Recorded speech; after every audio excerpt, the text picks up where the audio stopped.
Good evening student. Lotus campus classes में मैं KP sir आपके अपने यूट्यूब चैनल पे स्वागत करता हूं। डियर स्टूडेंट, आज का टॉपिक जो है हम शुरू करने वाले हैं नंबर सिस्टम, संख्या पद्धति। ये हमारा चैप्टर है मैथमेटिक्स का, नंबर सिस्टम संख्या पद्धति। और इसके अंदर एक टॉपिक आता है डिविजिबिलिटी टेस्ट, विभाज्यता परीक्षण।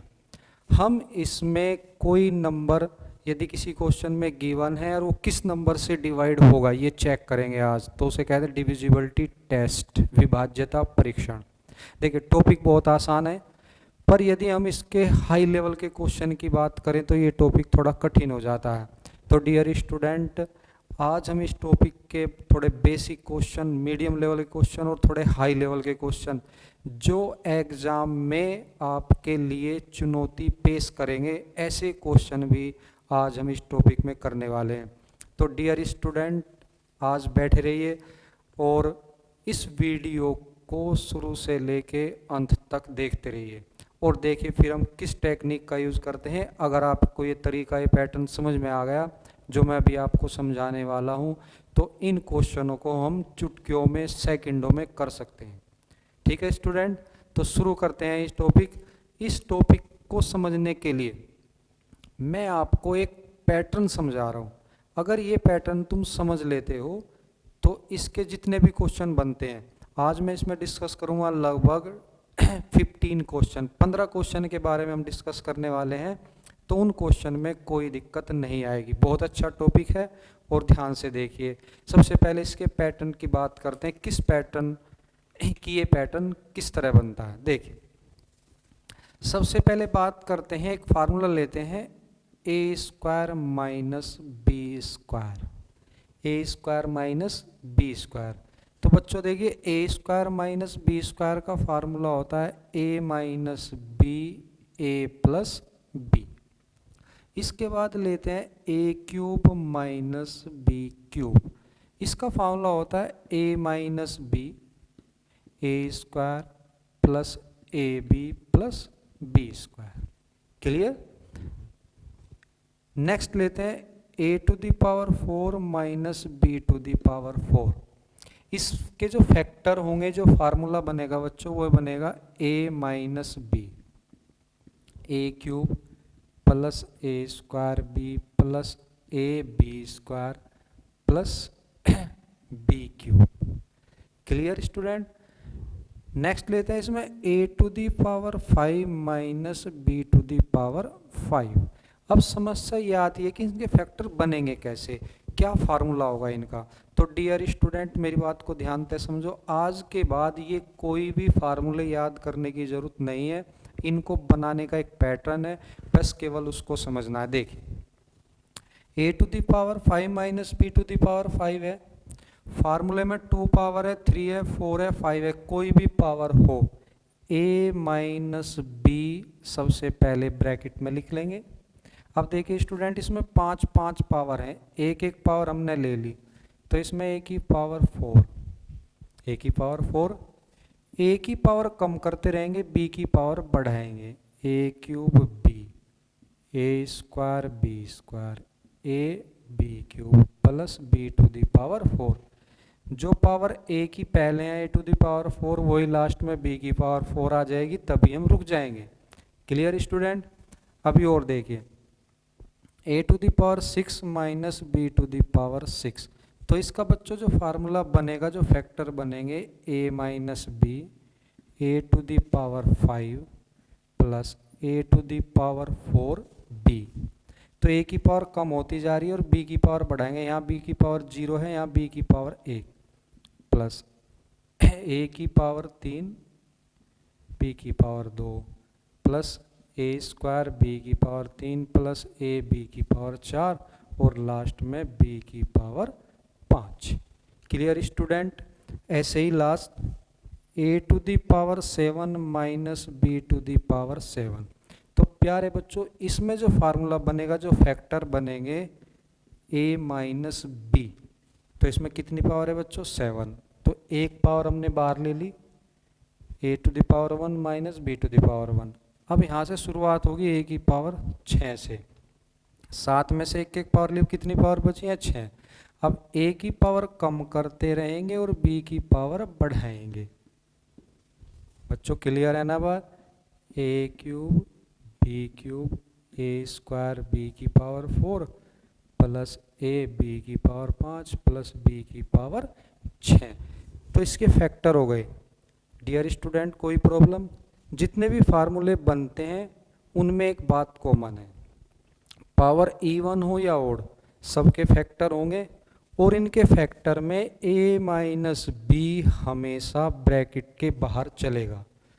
तो इसके बाहर भी क्या है? a माइनस बी, इस ब्रैकेट के बाहर भी क्या है? a माइनस बी, इस ब्रैकेट के बाहर भी क्या है? a minus B. क्लियर है बच्चों? कोई प्रॉब्लम इसमें? क्या ये पैटर्न समझ में आ गया सभी स्टूडेंट को? ठीक है, गुड। देखिए, सभी पावर में चाहे पावर इवन है या ओड है तो a माइनस बी बाहर है। इन सब के फैक्टर में a माइनस बी आता है। तो इसका मतलब ये है, ये जितनी भी वैल्यू हैं ये सब हमारी डिविजिबल हैं किससे? a माइनस बी से। ये सभी संख्याएं a माइनस बी से पूरी पूरी विभाजित होंगी, divisible by a minus B. इस बात को एक एग्जांपल से समझते हैं। मान लीजिए मैं आपको कहूँ 5 इंटू 7, तो क्या ये नंबर 5 से डिविजिबल है? दोनों की प्रोडक्ट क्या आएगी? 35। तो 35 5 से डिविजिबल होगा। अगर मैं यहाँ लिखता हूँ 5 और इसमें कोई भी नंबर है, इन दोनों की प्रोडक्ट कुछ भी आए वो नंबर 5 से क्या होगा? डिविजिबल होगा, क्योंकि इस नंबर के बाहर कितना लिखा है? 5। क्लियर है बच्चों बात? अगर मैं यहाँ लिखता हूँ 7 इंटू 3 5 1 2 4, इन दोनों की प्रोडक्ट कुछ भी आए, ये प्रोडक्ट हमेशा इससे जो भी नंबर आएगा इनका गुणनफल जो भी होगा वो डिविजिबल बाई 7। क्लियर ये बात? ऐसे ही इन दोनों की प्रोडक्ट कुछ भी आए वो आएगी a square minus B square, तो a माइनस बी से और डिविजिबल है। जब इन दोनों की प्रोडक्ट करेंगे तो ये आएगा, तो ये किससे डिविजिबल होगा? a माइनस बी से। तो सभी वैल्यू हमारी a माइनस बी से डिविजिबल है। क्लियर है ये बात? तो बच्चों आपको यही याद रखना है कि जब भी हम ये फार्मूले बनाते हैं, इनके फैक्टर करते हैं, इन सब में a माइनस बी बाहर चलता है और इन दोनों की प्रोडक्ट जो भी होगी वो a माइनस बी से डिविजिबल होगी। क्लियर ये बात? इसी में ही एक दूसरी बात, जब हम इनके फार्मूले बनाते हैं, फैक्टर करते हैं, तो जब इवन पावर होती है, तो जब कितनी पावर होती है बच्चों? इवन पावर, तो a माइनस बी और a प्लस बी दोनों साथ चलते हैं। क्लियर? जब पावर इसमें इवन होगी, 4 पावर होगी, तो a माइनस बी होगा, इसमें से भी a प्लस बी बाहर आ जाएगा। तो इसका भी जो फैक्टर बनते हैं बच्चों इवन पावर में, वो ये होते हैं a माइनस बी और a प्लस बी, और फिर यहाँ भी कुछ नंबर आएंगे, कुछ संख्या आएंगी। तो बच्चों इसमें दूसरी प्रॉपर्टी मैंने ये बताई, जब पावर इवन या ओड होंगे तो a माइनस बी हमेशा बाहर रहेगा और सभी वैल्यू हमारी a माइनस बी से डिविजिबल होंगी। दूसरा रूल मैंने बच्चों क्या बताया कि जब पावर इवन होंगे 2 4 6 8 पावर होगी, उस केस में a माइनस बी और a प्लस बी दोनों चलेंगे। तो यानी कि नंबर जो होगा जब भी पावर इवन होगी वो नंबर a माइनस बी से भी डिविजिबल होगा, a प्लस बी से भी डिविजिबल होगा, और a माइनस बी और into a plus be in दोनों की जो प्रोडक्ट होगी उससे भी डिविजिबल होगा। तो इवन के केस में हमें ध्यान रखना है a माइनस बी और a प्लस बी दोनों से डिविजिबल नंबर होता है। क्लियर होगी ये बात? कोई प्रॉब्लम? ठीक है, चलिए आगे बढ़ते हैं बच्चों।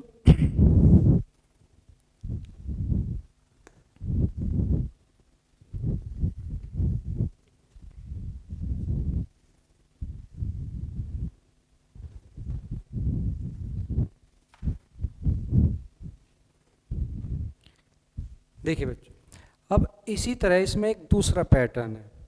अगर हम इन दोनों पैटर्न को समझ लेते हैं तो हम 15 क्वेश्चन कराने वाले हैं। उन 15 क्वेश्चन में जो हमारा टाइम लगेगा पर ईच क्वेश्चन जो है वो मुश्किल से 1 2 या 3 सेकंड, हम सेकंडों में सोल्व कर देंगे क्वेश्चन को। कुछ क्वेश्चन में तो पेन उठाने की भी ज़रूरत नहीं पड़ेगी। क्लियर है बच्चों? तो ध्यान से समझे। इसका जो सेकंड पैटर्न है वो होता है ए स्क्वायर प्लस बी स्क्वायर। तो डियर स्टूडेंट, जब ए स्क्वायर प्लस बी स्क्वायर होगा तो कोई रियल फार्मूला नहीं बनता, कोई रियल फैक्टर नहीं होंगे। इसके जो फैक्टर होंगे वो इमेजनरी होंगे, कोई रियल फैक्टर नहीं होंगे। तो डिविजिबिलिटी टेस्ट में इस पैटर्न पर कोई क्वेश्चन एग्जाम में नहीं पूछा जाएगा, क्योंकि ना तो इसके कोई रियल फैक्टर होते और ना ही कोई रियल इसमें क्वेश्चन बनेगा। क्लियर? ऐसे ही ए क्यूब प्लस बी क्यूब, तो इसके फैक्टर होंगे ए प्लस बी। 3 पावर है, एक पावर हमने बाहर ले ली है, और इसके बाद जो भी पावर बचेंगे ए की पावर कम करते रहेंगे और बी की पावर बढ़ाते रहेंगे बच्चों। तो इसमें A square minus A B plus B square. तो इसमें क्या देखो, ए की पावर 2, फिर ए की पावर 1, एक खत्म हो जाएगा, ए की पावर 0, तो ए की पावर कम करेंगे और बी की पावर बढ़ाएंगे। और इसमें प्लस के केस में साइन चेंज होता है, प्लस माइनस प्लस। ऐसे ही A to the power 4 plus B to the power 4। तो प्यारे बच्चों, इसमें कोई रियल फैक्टर नहीं होता, कोई फार्मूला नहीं बनेगा। Clear? A to the power 5 plus B to the power 5, इसके जो फैक्टर होंगे ए प्लस बी। तो 5 में से एक एक पावर हमने ले ली, अब पावर 4 बची हैं, तो ए की पावर कम करेंगे और बी की पावर बच्चों बढ़ाते रहेंगे। तो ए की power 4 minus A cube B plus A square B square minus A B cube plus B to the power 4। First और लास्ट जब ये दोनों पावर सेम होगी तभी रुक जाएंगे, हमारा फार्मूला, हमारे फैक्टर कंप्लीट हो जाएंगे। Clear student? तो ध्यान से समझनी है बात, तुम्हें केवल पैटर्न समझना है, क्वेश्चन तो हम देखते ही बता देंगे कि इसका ये आंसर है, इसका ये, केवल दिक्कत इस पैटर्न को समझने में है। ठीक है, चलिए बच्चों next, A to the power 6 plus B to the power 6। तो प्यारे बच्चों, A to the power 6 plus B to the power 6 का भी कोई रियल फैक्टर नहीं होंगे, कोई गुणनखंड नहीं होंगे, कोई फार्मूला नहीं बनता।